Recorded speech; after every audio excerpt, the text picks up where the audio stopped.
교회 여러분, 한 주간 험한 세상에서 수고 많이 하셨지요. 오늘 예배를 통해서 하나님의 은혜와 평강이 우리 속에 가득하기를 간절히 기원합니다. 여러분, 오늘날 우리 시대를 무슨 말로 표현할 수 있을까요? 제가 오랫동안 고민 많이 해봤는데 이것보다 더 좋은 말은 없는 것 같습니다. 그게 뭐냐면 바로 이 말씀입니다. 그때에 이스라엘의 왕이 없으므로 사람이 각기 자기의 소견에 오른 대로 행하였더라.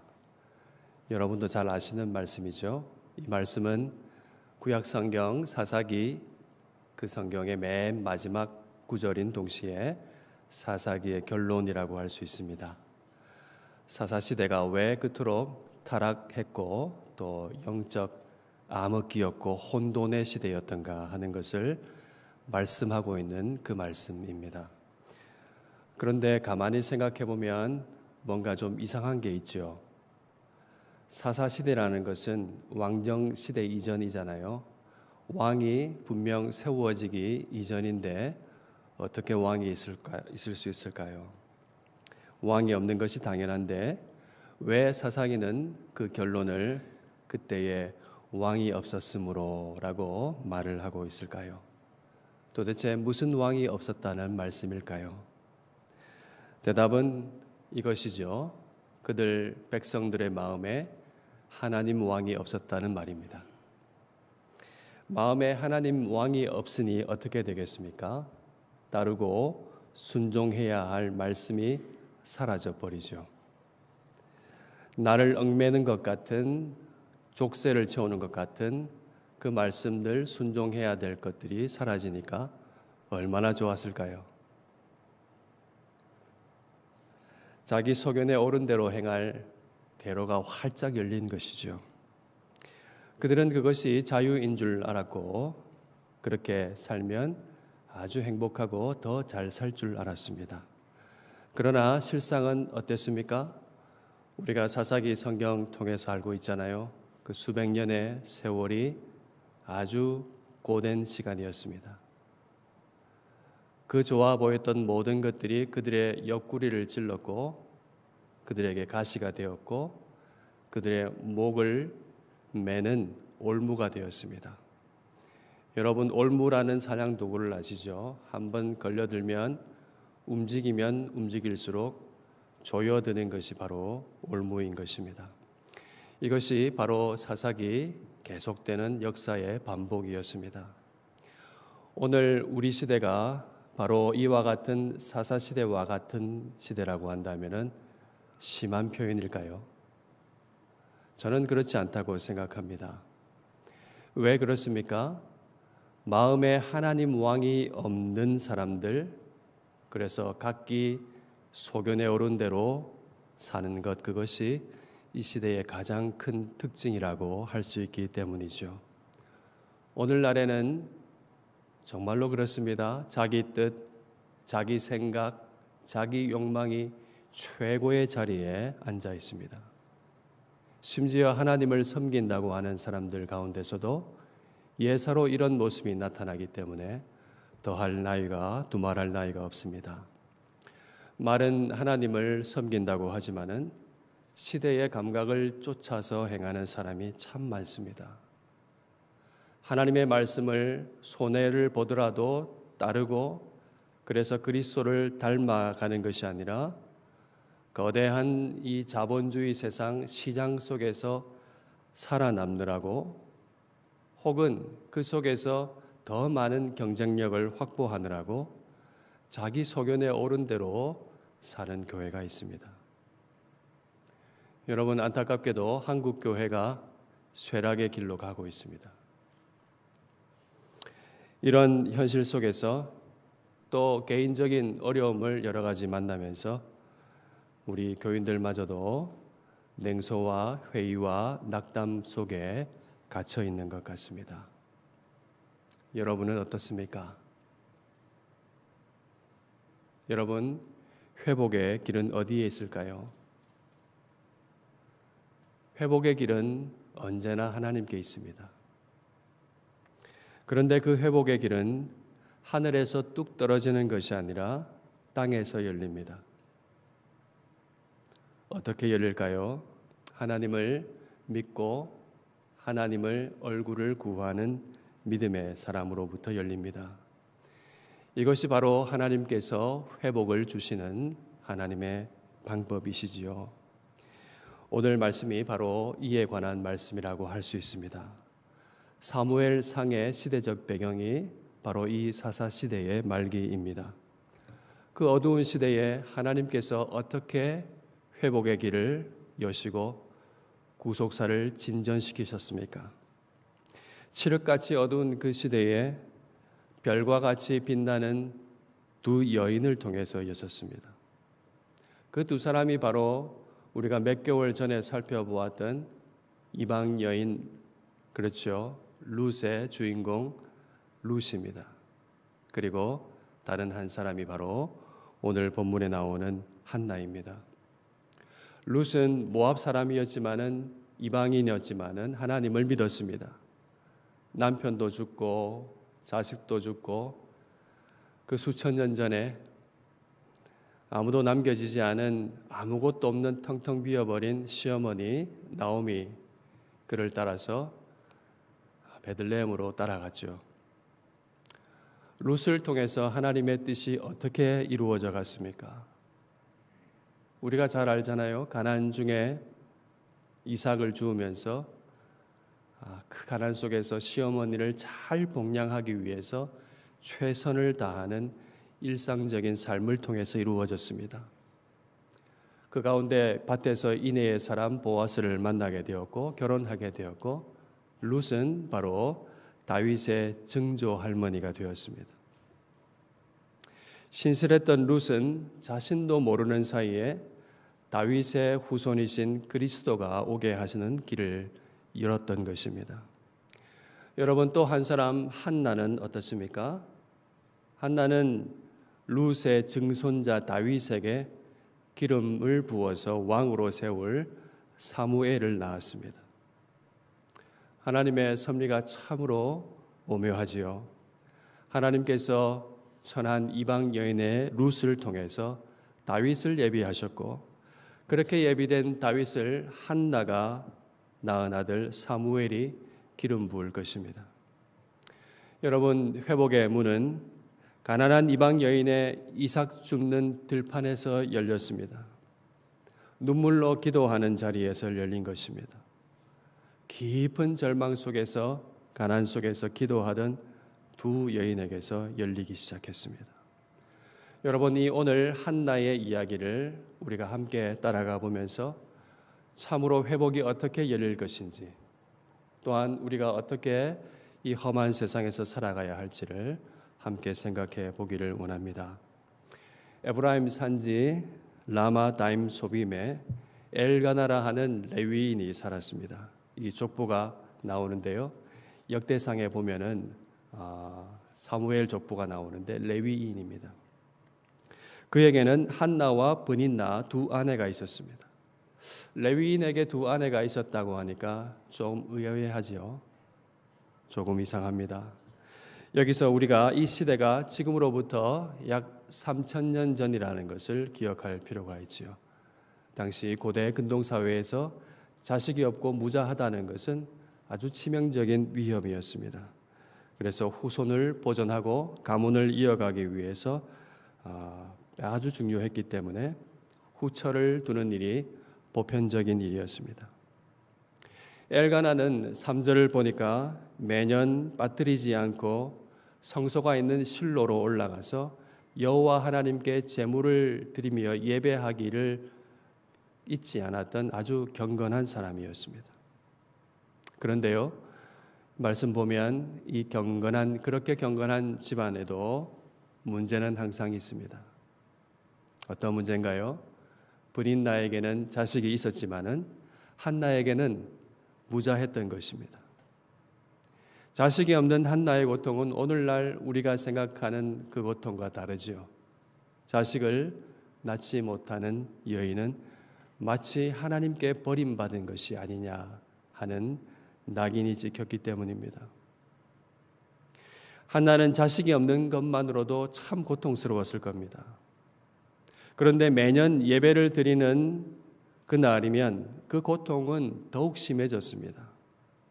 왜냐하면 엘가나가 제물의 분깃을 브닛나와 그의 아들들에게는, 자녀들에게는 한 몫을 주었지만은 사랑하는 한나에게는 두 몫을 갑절로 주었기 때문에 그렇습니다. 여러분, 이 제물의 분깃이라는 것은 화목제를 드린 후에 나오는 함께 먹을 수 있는 제물을 가리킵니다. 화목제라는 것은 하나님께서 받으시는 예배받는 사람들과 예배하는 사람과 하나님께서 함께 관계가 회복되었음을 나타내는 교제의 제사이죠. 여러분, 교제에는 식사가 빠지면 안 되잖아요. 제사를 드리는 사람에게는 하나님께서 율법으로 규정하시기를 기름과 내장을 바쳐 드리게 하셨고, 율법에 하나님께서 정하시기를 제사를 드리는 사람에게 되돌려지는 제물은 아주 좋은 살코기를 돌려지게 하셨습니다. 하나님께서 먹지 못할 만한 것들은 나에게 돌리고 아주 좋은, 먹기 좋은 것들은 제사를 드리는 사람이 먹게 하신 것이죠. 하나님과 그의 관계가 회복되었음을, 화목하게 되었음을 아주 기뻐하고 그런 잔치와 같은 것이었습니다. 제물의 분깃이라는 것은 단순한 음식이 아니라 하나님과 회복된 교제의 상징이었던 것이죠. 그것은 잔치상과 같은 것이었습니다. 엘가나가 분깃을 갑절로 준 것은 하나님을 사랑했기 때문입니다. 한나를 사랑했기 때문이죠. 하나님도 사랑했겠네요. 한나를 사랑했기 때문에 갑절에 제물을 분깃을 주었습니다. 그러나 그 일로, 사랑하는 그 일로 한나의 고통은 몇 갑절이 되었습니다. 예배와 교제의 자리가 끔찍한 고통과 눈물의 자리가 된 거죠. 상상이 되시나요? 예배의 자리가. 7절을 보시면 이 엘가나가 매년 올라갈 때마다 그렇게 했습니다. 그렇게 했으니까 브닛나는 어땠을까요? 질투심이 불탔겠죠. 한나를 격분시켰습니다. 한나는 잔치상 같은 그 자리에서 울면서 아무것도 먹을 수가 없었습니다. 5절과 6절에는 사무엘서 기자가 써놓은 말이 있습니다. 여호와께서 그에게 임신하지 못하게 하시니 라는 말씀이죠. 이게 2번이나 기록되어 있습니다. 한나도 오랫동안 임신되지 않는 그 고통을 겪으면서 하나님께서 나를 버리신 것이 아닌가 하는 생각을 했을 것입니다. 그런데 이것은 브닛나가 한나를 괴롭게 하려고 모질게 한 말이기도 합니다. 6절에 이렇게 기록되어 있죠. 여호와께서 그에게 임신하지 못하게 하심으로 그의 적수인 브닛나가 그를 심히 격분하게 하여 괴롭게 하더라 라고 되어 있습니다. 브닛나가 이렇게 말하는 거죠. 오랫동안 기도했어요. 당신의 하나님은 어디 있습니까? 그렇게 오래 바라고 기도했는데 왜 자식이 없을까요? 당신 꼴을 좀 보세요. 형님, 하나님께서 임신하지 못하게 하신 겁니다. 당신의 하나님은 도대체 어디에 계신 건가요? 그렇게 말하지 않았을까요? 브닛나가 이렇게 모질게 구는 데에는 남편의 책임도 있습니다. 엘가나가 경건한 사람이고 한나를 사랑했지만은 잘 분별하지 못했습니다. 자신의 행동이 어떤 결과를 가져올지를 몰랐습니다. 그는 말하자면 자신의 사랑의 감정에만 충실하였고 아내를 깊이 배려하지 못했습니다. 그가 갑절로 준 분깃은 단순한 음식이 아니었습니다. 갑절의 분깃은 브닛나를 격동시켰을 것입니다. 우리가 신명기 21장 말씀을 한번 볼 필요가 있습니다. 이 말씀은 어떤 말씀이냐면 어떤 사람이 두 아내를 두었습니다. 하나는 많이 사랑하는 아내고 하나는 덜 사랑하고 미움받는 아내입니다. 그런데 미움받는 아내가 먼저 아들을 낳았어요. 장자를 낳았습니다. 그러다가 사랑받는 아내가 아들을 낳았습니다. 그랬을 때 사랑받는 아내가 아들을 낳았다고 할지라도 미움받는 이 아들을 앞세워서는 안 된다는 것입니다. 반드시 그 미움받는 자의 아들을 장자로 인정해서 자기의 소유에서 그에게 두 몫을 반드시 주어야 한다는 그 말씀이죠. 여러분, 이 율법의 말씀에 의하면 어떻습니까? 비록 유산은 아니지만은 이 음식이긴 하지만은 분인나의 아들에게 엘가나가 갑절의 분깃을 주어야 했습니다. 엘가나가 갑절의 몫을 한나에게 주니까 분인나는 어떻게 생각했을까요? 율법에 보장된 나의 권리마저도 빼앗기고 있다고 생각했을 것입니다. 남편 사랑을 못 받는 것도 열받는데 그것마저 빼앗긴다고 생각하니까 한나가 어떻게 보였겠습니까? 갑절의 분깃은 사랑의 표현이었지만은 한나를 더욱 고립시켰습니다. 한나의 고통을 가중시켰습니다. 그렇게 울고 아무것도 먹지 못하고 있는 한나에게 하는 이 남편의 말도 한번 보십시오. 8절 말씀이죠. 한나여 어찌하여 울며 어찌하여 먹지 아니하며 어찌하여 그대의 마음이 슬프냐? 내가 그대에게 10 아들보다 낫지 하냐 아니하냐? 매년마다 이 사달이 났다면은 남편은 깨달았어야 했죠. 왜 울고 왜 아무것도 먹지 않는지, 왜 그렇게 슬퍼하는지 남편은 세심히 살펴야 했습니다.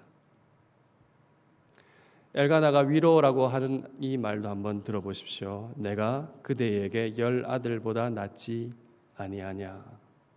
여전히 자기 중심적입니다. 엘가나는 이렇게 말했어야 했습니다. 당신은 내게 10 아들보다 낫습니다. 저를 포함해서 남편 된 여러분께 말씀드립니다. 여성은 여러 면에서 우리와 많이 다릅니다. 여러분도 잘 아시죠? 저도 경험해봐서 잘 압니다. 우리가 말을 잘해야 됩니다. 위로라고 건넸지만은 아주 정성스럽게 했지만은 전혀 위로가 되지 않을 때가 많았습니다. 제 모습이 딱 그랬습니다. 실컷 위로했는데 전혀 안 된다고 오히려 역정을 들었습니다. 저는 또 그게 이해가 안 돼가지고 왜 그렇게 말하냐고 또 쓸데없는 말을 하게 된 적이 많았습니다.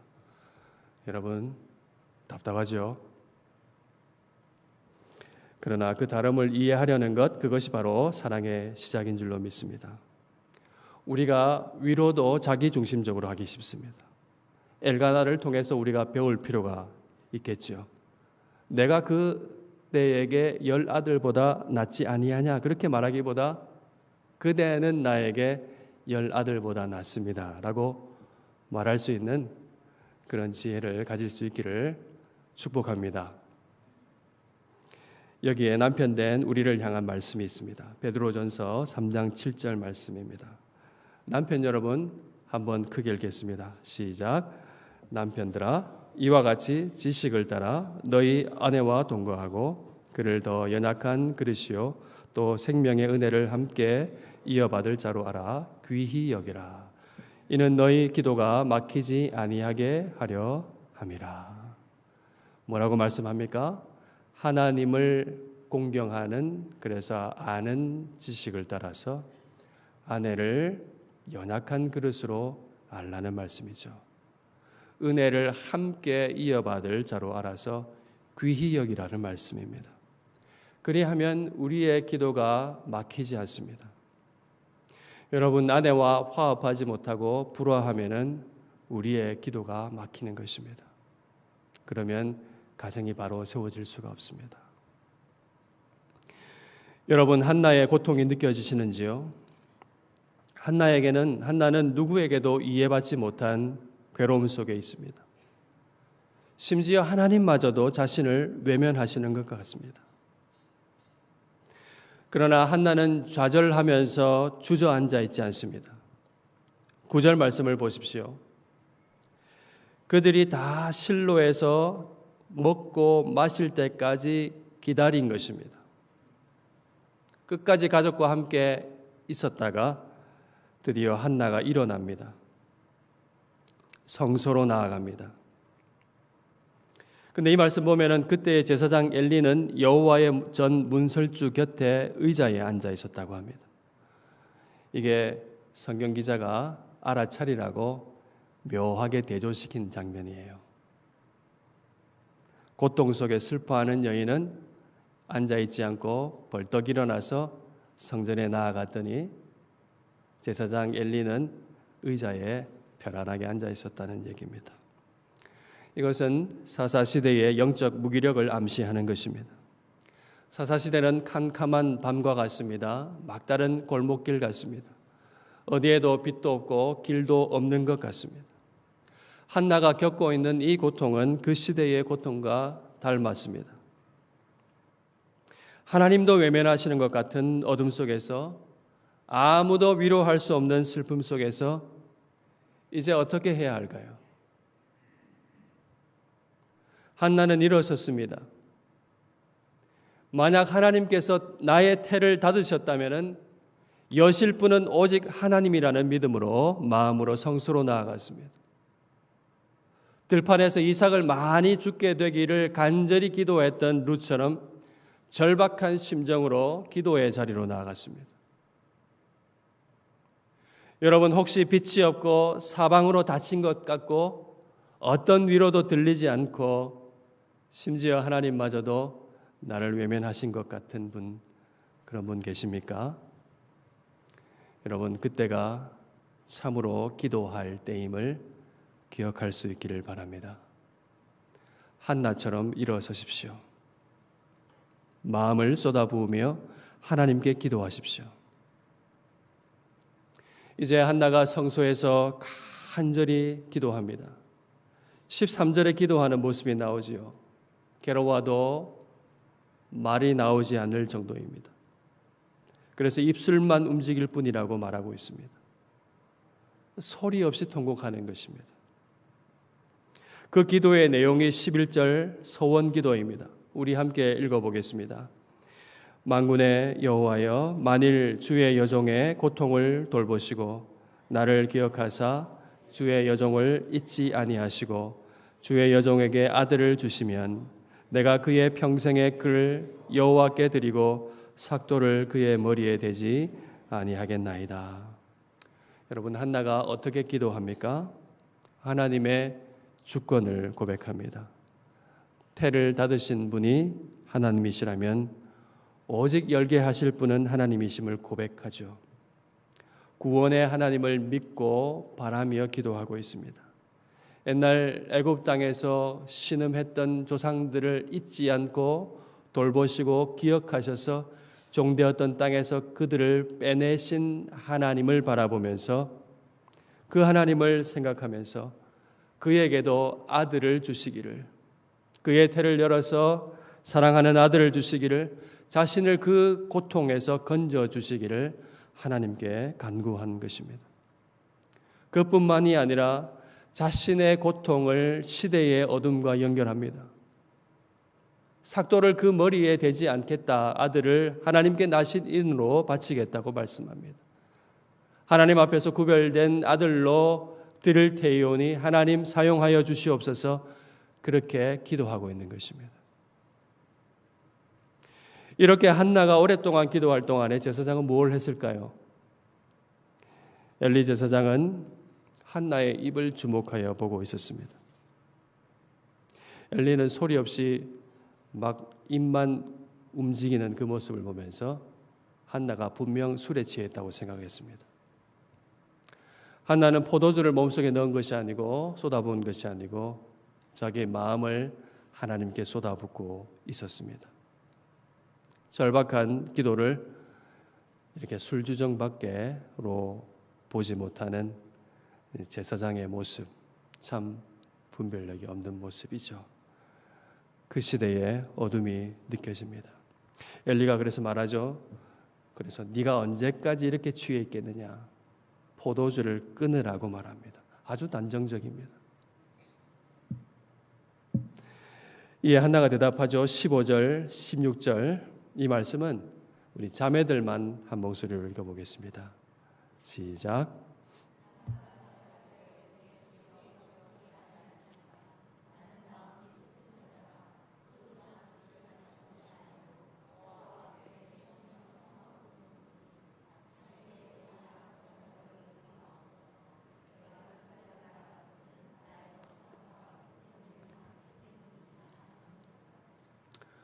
이로써 한나의 고통이 어떤 것인지 정리가 되지요. 그녀의 슬픔과 고통을 제대로 이해해 주는 사람이 없었습니다. 남편도 제사장도 알지 못했습니다. 심지어 하나님마저도 그러시는 것 같았습니다. 한나는 마음이 슬픈 여자였습니다. 여러분에게도 어떤 말 못할 어려움이 있을 수 있겠지요. 그로 인해서 여러분 마음이 정말 슬플 수 있습니다. 그 어떤 위로도 위로가 되지 않고 아무도 이해해 주지 못하는 것 같은 외로움이 찾아들 수 있습니다. 저는 그것이 무엇인지 정확하게 알 수는 없지만은 여러분 하나님은 다 아십니다. 슬픔과 고통의 자리에서 일어나서 하나님께 나아가십시오. 닫힌 문은 하나님의 매몰찬 거절이 아닙니다. 선하신 아버지 하나님 안에서는 닫힌 문조차 은혜가 될 것입니다. 지금은 다 이해할 수 없다고 할지라도 하나님께서 반드시 그렇게 하실 것입니다. 여러분 약속의 말씀은 분명히 나타나 있습니다. 마태복음 5장 4절 말씀이죠.